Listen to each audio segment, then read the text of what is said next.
Aleluia, graça e paz em nome do Senhor Jesus. Que prazer estarmos reunidos com você, onde você estiver e quando você estiver. Seja muito bem-vindo. Nós temos aprendido que virtual não é o mesmo que irreal. Por isso agradecemos a Deus, porque apesar de estarmos separados fisicamente, nós estamos realmente ligados uns aos outros. Então seja muito bem-vindo, que essa noite Deus abençoe você tremendamente, através de tudo aquilo que você já está vivendo, a partir do louvor e da adoração. Paulo escreve aos Romanos no capítulo 16, e eu lembro que, muito novo, eu olhei para esse texto e intitulei nesse texto uma mensagem à igreja modelo. Romanos 16 diz assim: recomendo-lhes nossa irmã Febe, que é diaconisa da igreja em Cencreia. Peço que a recebam no Senhor de maneira digna dos santos e lhe prestem ajuda do que vier necessitar, pois tem sido mantenedora de muita gente, inclusive do meu ministério. Saúdem Priscila, Áquila, meus colaboradores em Cristo Jesus, que arriscaram a vida por mim. Sou grato a eles, não apenas eu, mas todas as igrejas dos gentios, e inclusive as igrejas do Brasil e do Amapá.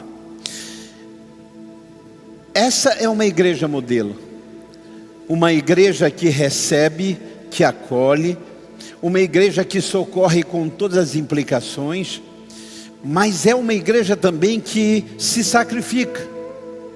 Paulo diz que Áquila e Priscila eram dois membros, dois líderes da igreja, que na hora em que Paulo vai ser preso, eles se colocam entre os soldados e Paulo, para que Paulo fuja e a palavra fique livre, para que a proclamação continue.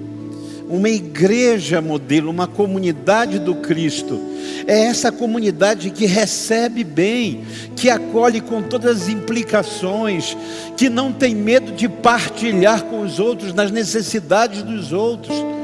Hoje pela manhã nós estávamos pregando aqui e houve um momento de distração, porque alguém batia a porta, parecia que era alguma coisa desesperadora, e era alguém precisando de alimento. É a realidade da nossa nação e do nosso estado.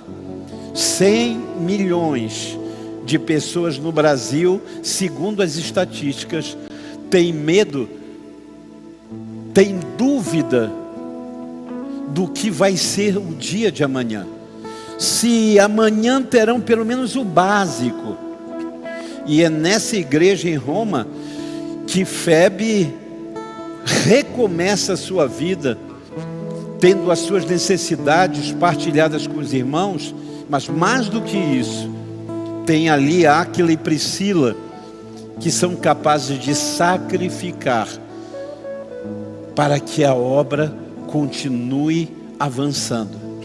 Hoje pela manhã eu li no nosso culto de ensino um pedido da nossa gestão administrativo financeiro, e eles colocaram algo que é um desafio para todos nós, e eu quero falar aqui especificamente para você, parte desse corpo do Cristo chamado Reviver.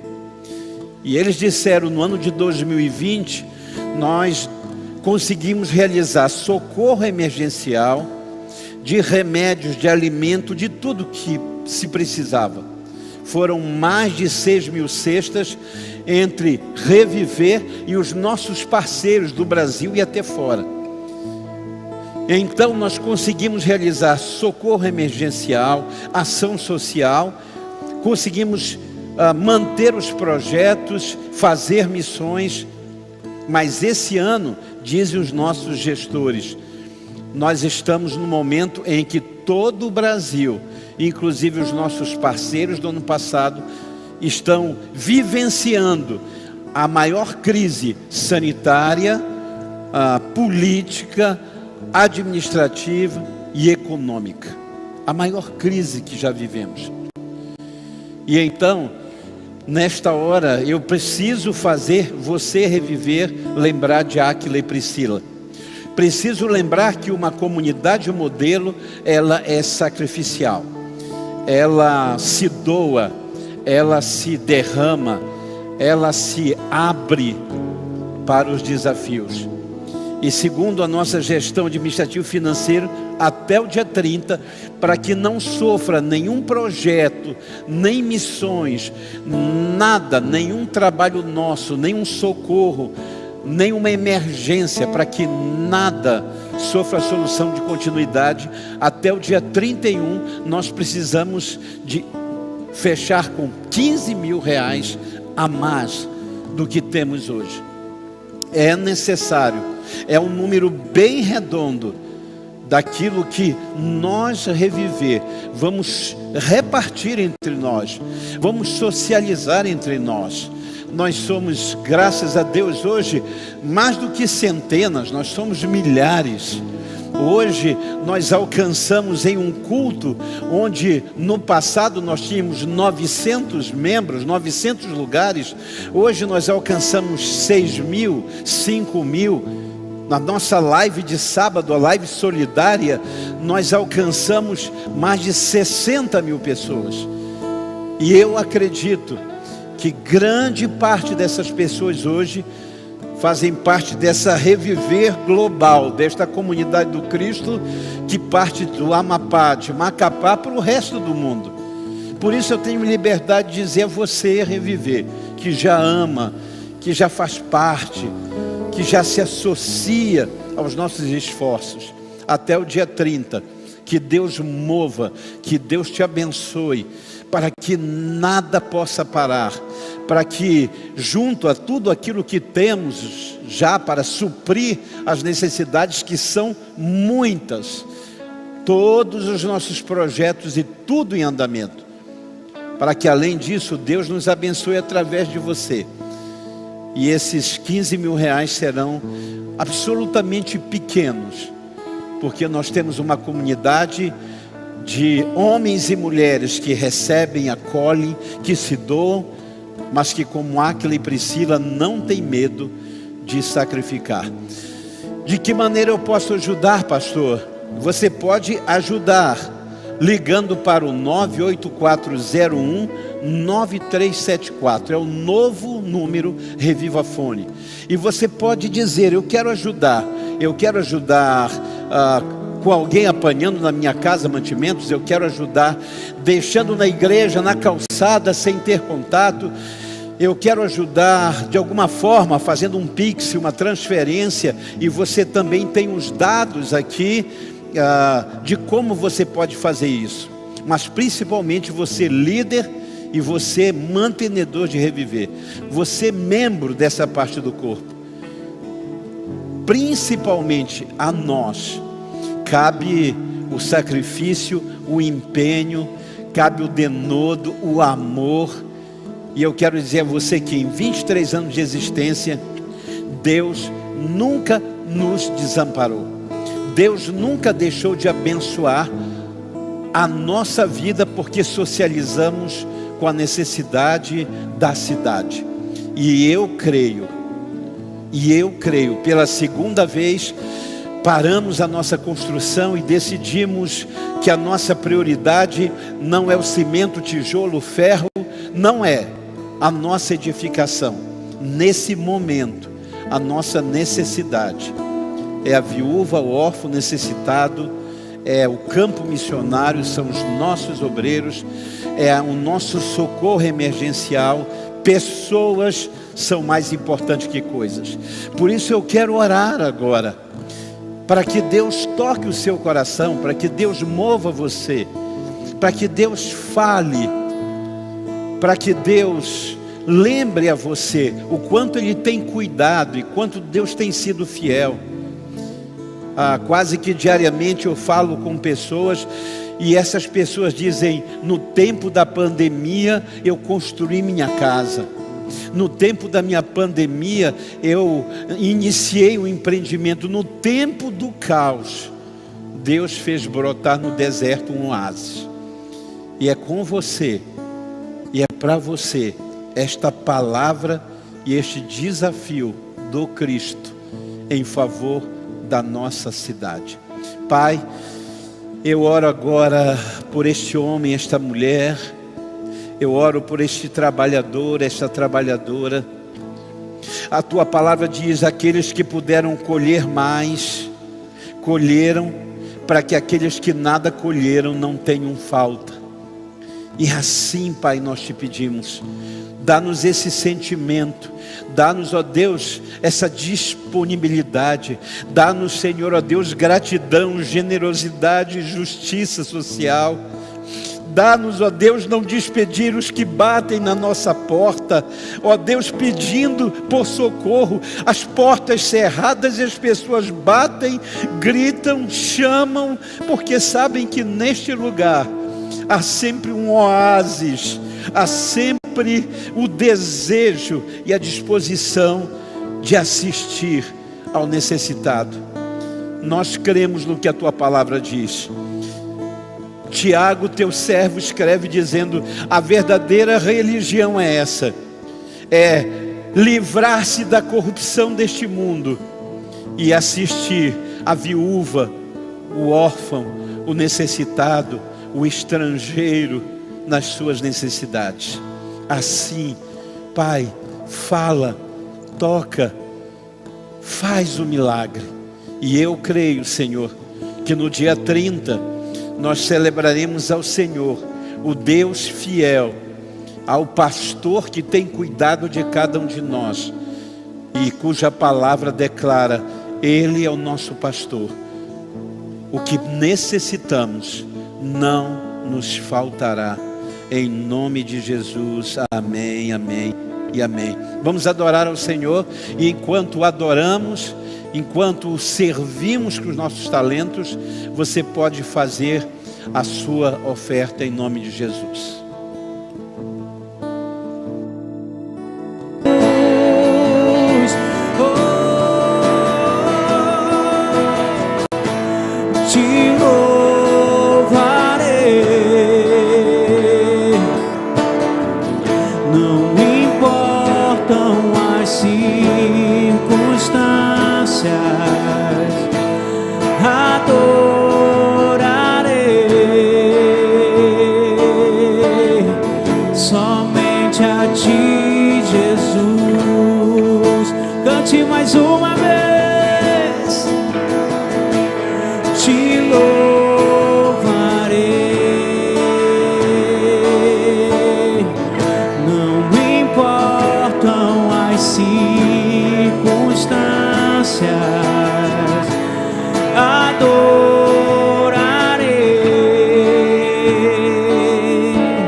Primeiro livro dos Reis, capítulo 19, versículo 1 a versículo 8. E essa noite eu quero partilhar com você: aprenda a vencer o medo.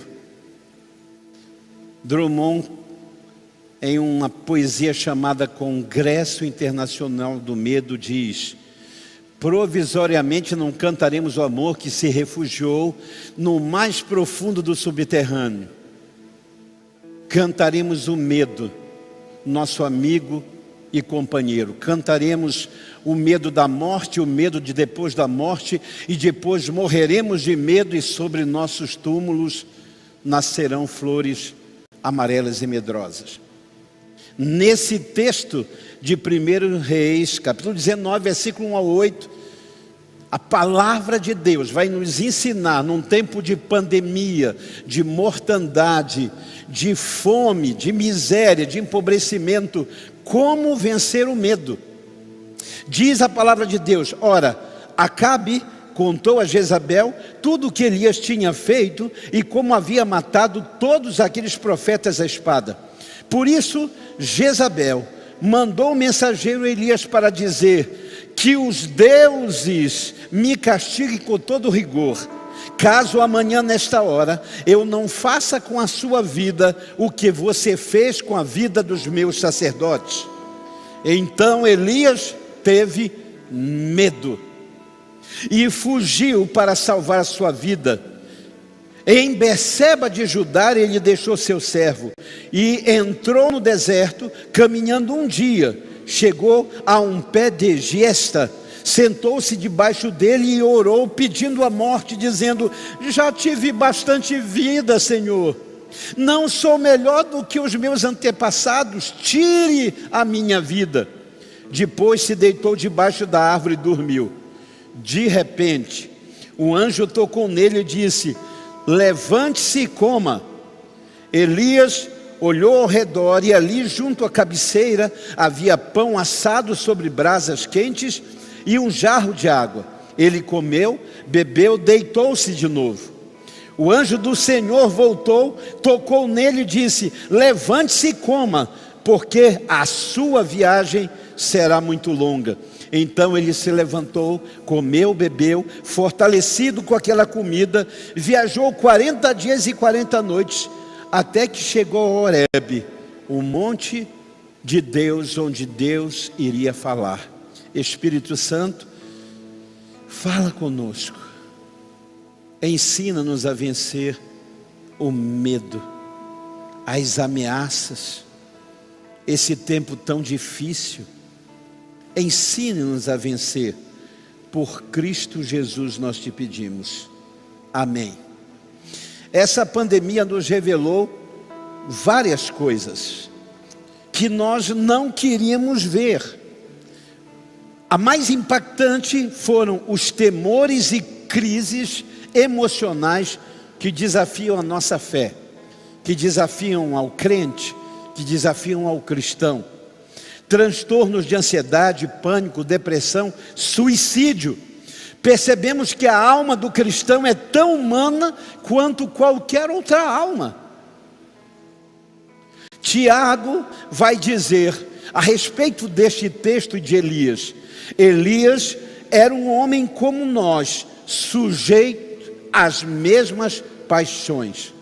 Por isso, essa noite, com a ajuda desse Elias, desse profeta cheio de medo, nós vamos aprender com a palavra a vencer, a enfrentar nossas ameaças e nossos medos. A primeira lição que Elias nos ensina com a sua experiência com o medo e com as ameaças é: vigie os contra-ataques depois das suas vitórias. Aí onde você está, escreva isso: vigie os contra-ataques depois das suas grandes vitórias. Ora, a Bíblia diz: Acabe contou a Jezabel o que Elias tinha feito e como sozinho vencera 400 profetas de Baal e 450 profetas de Azera. Como Elias sozinho tinha trazido Israel de volta para Deus.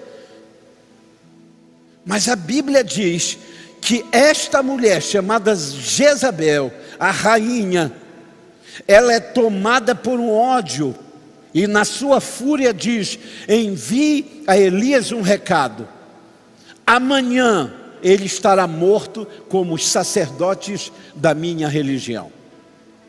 Escute, todos os momentos pós grandes vitórias não podem ser sucedidos de entretenimento. Nós precisamos estar preparados para os contra-ataques, O apóstolo Paulo diz em Efésios capítulo 6, a partir do versículo 10, não temos que lutar contra carne e sangue. Nossa luta não é humana, nós não lutamos contra pessoas. Erra, peca quem tenta atingir pessoas com a sua fé. Nossa luta não é carnal, ela é espiritual. Paulo vai dizer aos coríntios, as nossas armas, as armas da nossa milícia não são armas carnais. Elas são espirituais e poderosas para derrubar fortalezas de entendimento, fortalezas de engano. Cuidado, Deus está sempre dando-nos vitórias, mas nós precisamos estar preparados para os momentos pós-vitórias. A Bíblia diz que a queda de Davi com Betseba acontece no ano em que ele estava bem e tinha vencido os inimigos ao redor. A Bíblia diz que Sansão foi dormir nos braços da meretriz Dalila, depois que matou 1000 homens com uma queixada de jumento. Cuidado, aprenda com Elias. Deus está te dando vitórias no meio da pandemia, mas prepare-se, esteja atento para os contra-ataques.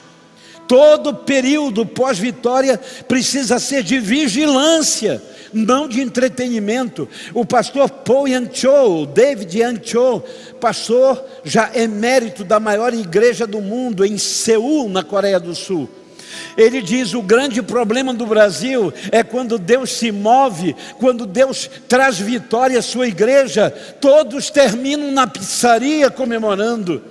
E ele diz: nós na Coreia não. Nós na Coreia temos o inimigo na fronteira 24 horas. Então todas as nossas vitórias são sucedidas de mais orações, de mais busca, de mais clamor. Primeira lição que aprendemos com Elias: cuidado. Porque após toda grande vitória de Deus, toda visitação do Senhor na nossa vida, precisamos estar preparados para o contra-ataque.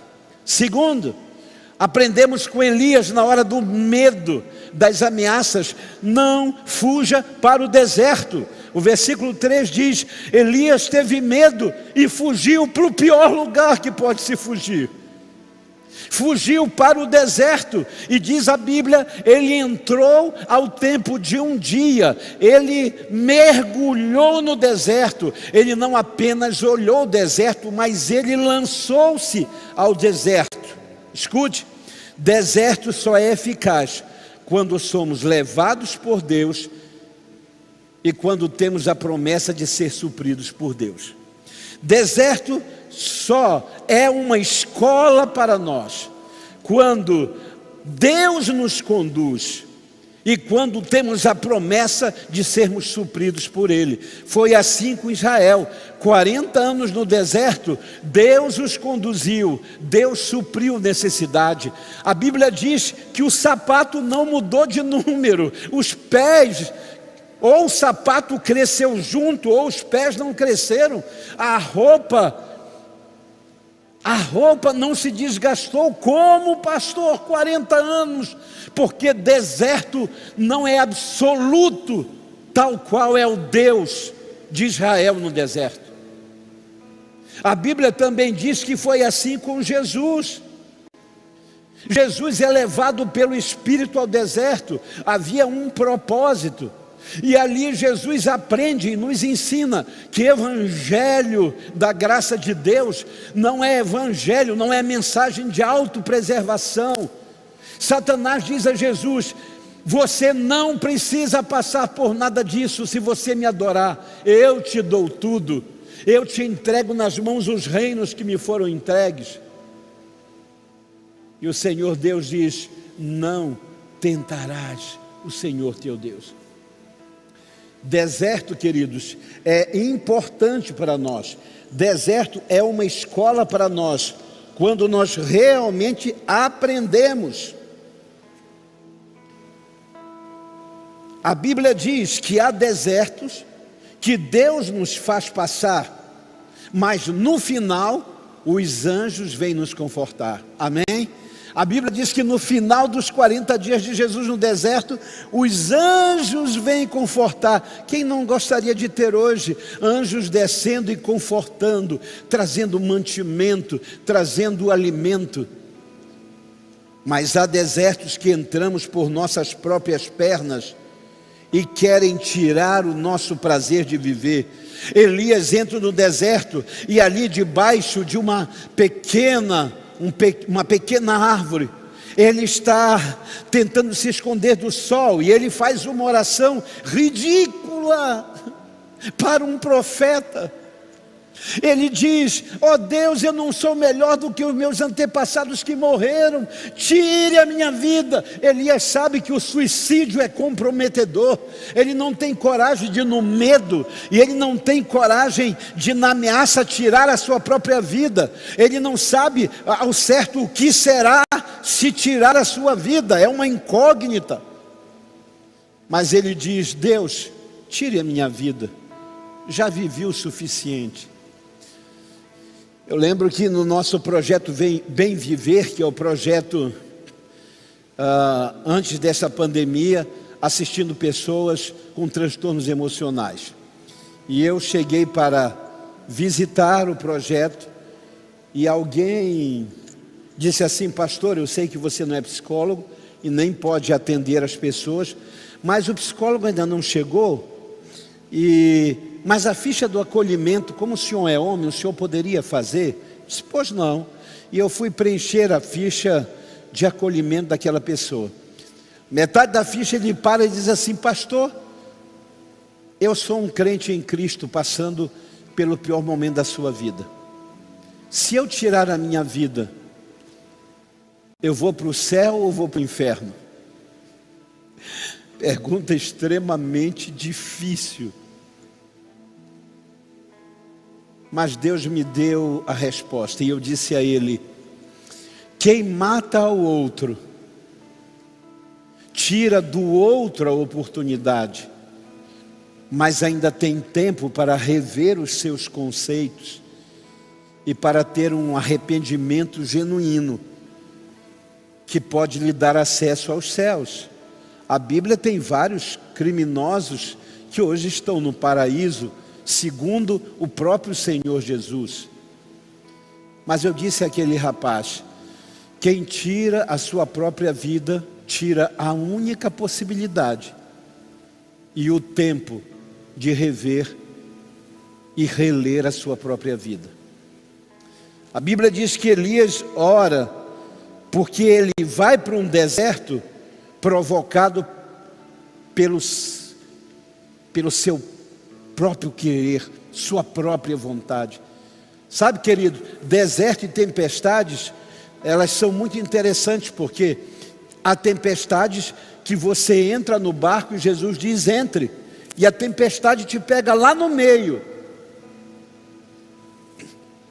Mas Jesus mandou, e se Ele mandou, você vai chegar do outro lado.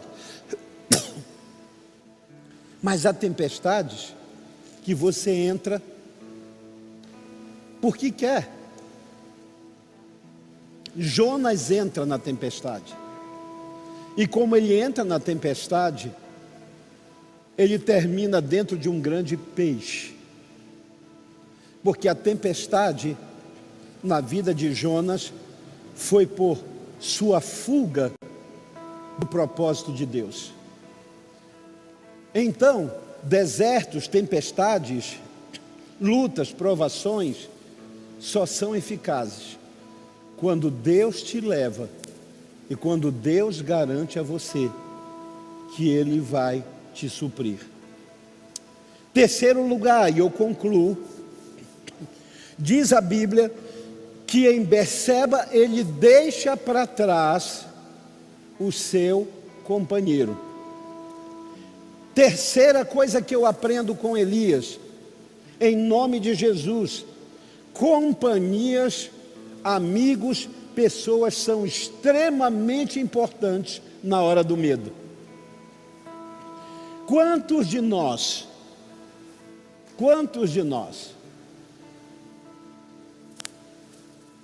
na hora do medo,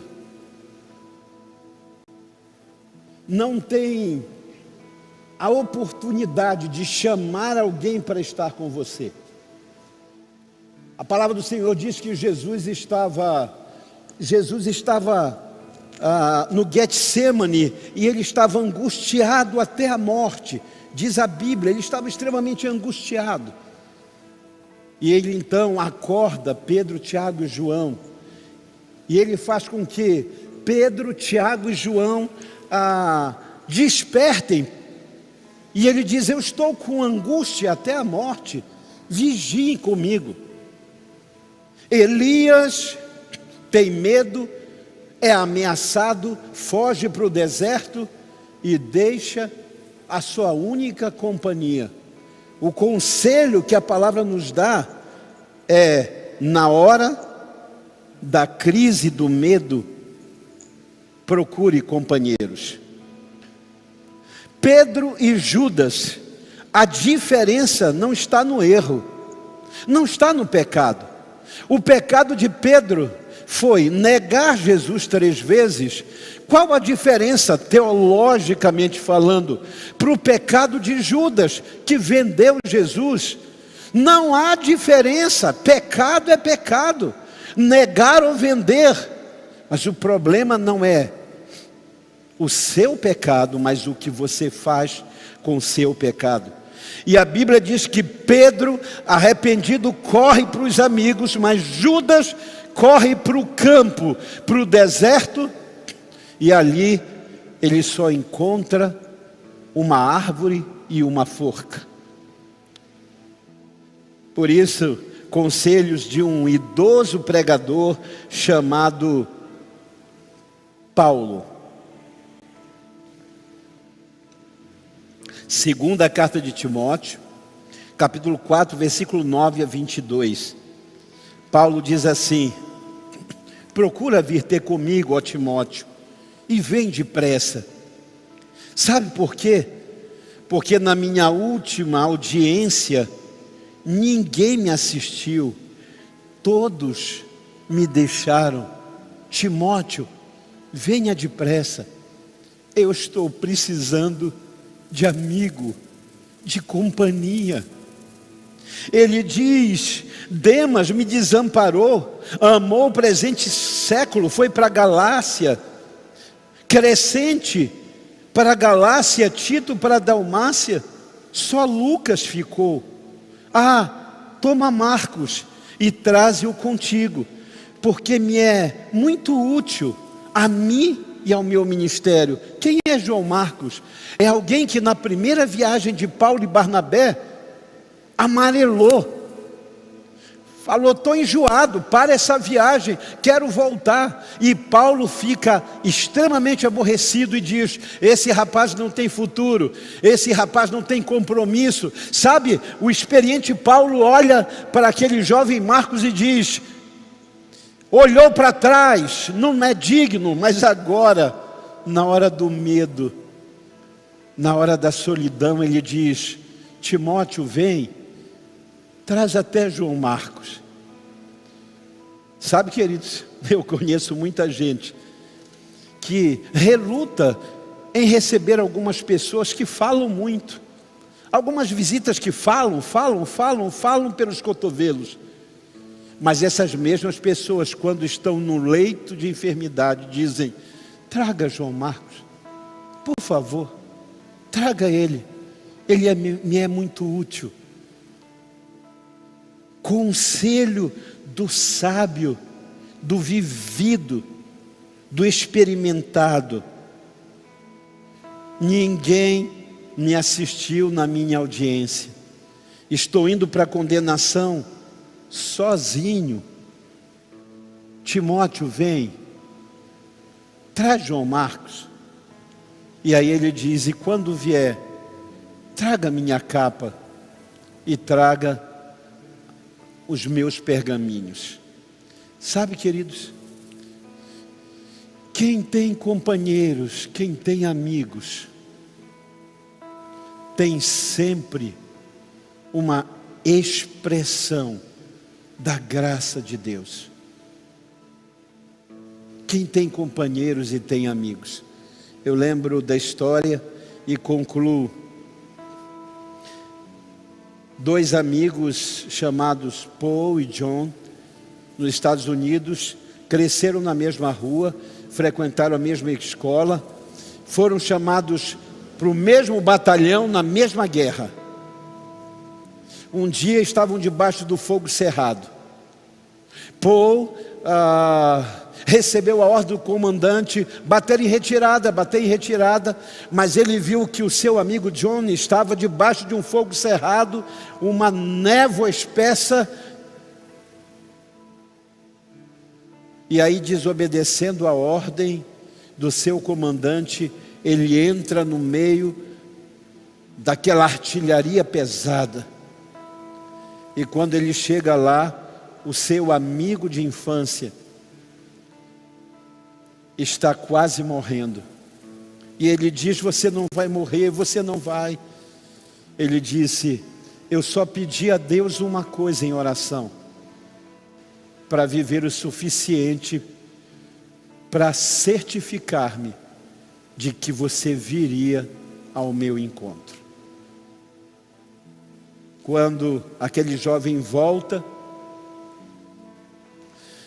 o seu comandante diz: você é passivo de uma corte marcial, numa guerra, você desobedeceu uma ordem superior, você não sabia que ele já estava morto. E ele disse: ele viveu o suficiente para saber que eu estava lá, que eu sou seu amigo.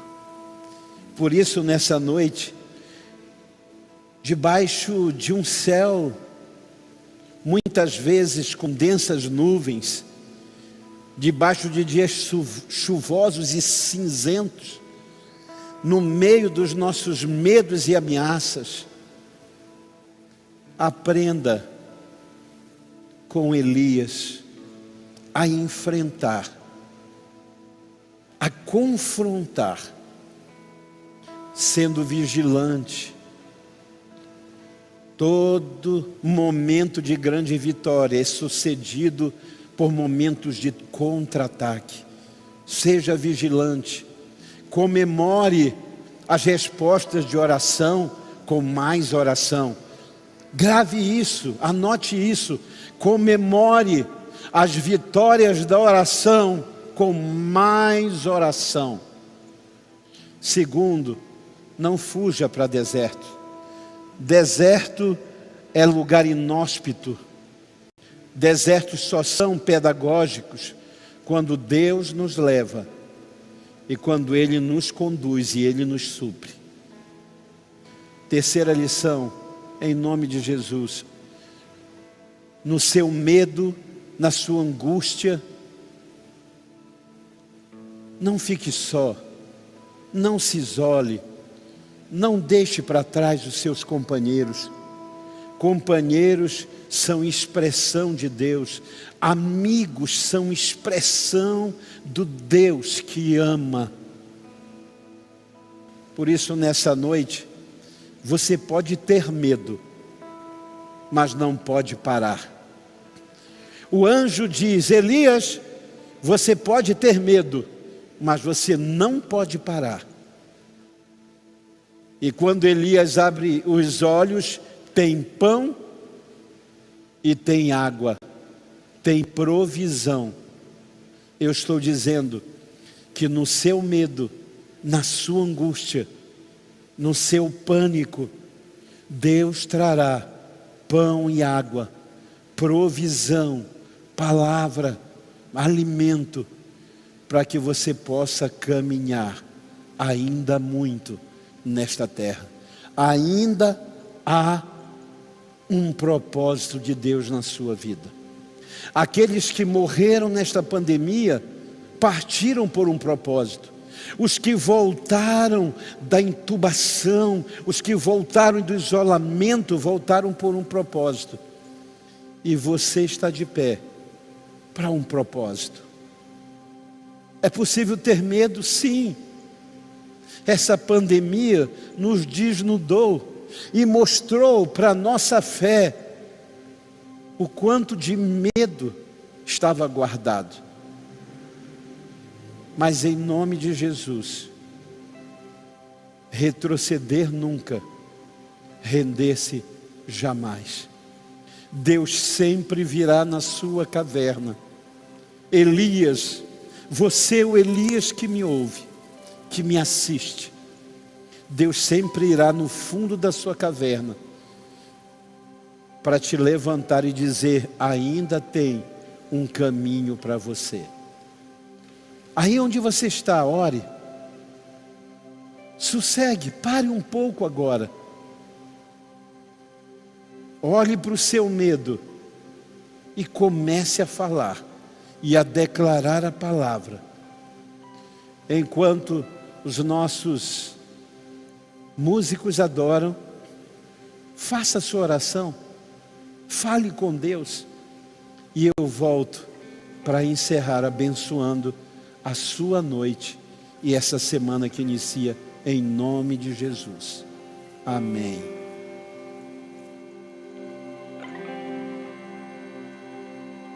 Tira o medo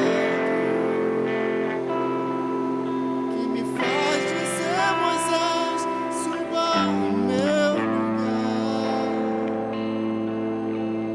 Faz entender que a tempestade é você, chuva forte é você, vento forte é você. E o que me faz tremer as pernas é você, mas a fechada é você, é tudo sobre você. Me tira o medo, me faz dizer: Moisés, suba em meu lugar. Me faz entender que a tempestade é você, chuva forte é você, vento forte é você. E o que me faz tremer as pernas, a porta aberta é você, mas a fechada é você, é tudo sobre você.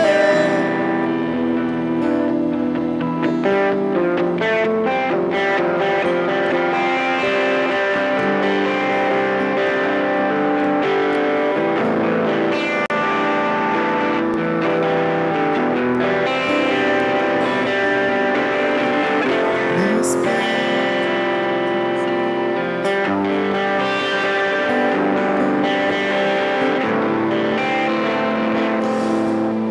Aleluia. Me tira o medo. Em nome de Jesus. Essa é a nossa oração. E eu quero orar com você esta noite. Você, Elias, que está no fundo da caverna. Você que está aí no seu carro olhando para o horizonte. Você que está dentro do quarto apavorado. Você que não sabe o que fazer, já está em isolamento. Você que não sabe como enfrentar a enfermidade. Eu quero orar junto com você. Porque assim como Elias abriu os olhos e havia provisão essa noite, Deus trouxe a você pão e água. E Ele quer te dizer: ainda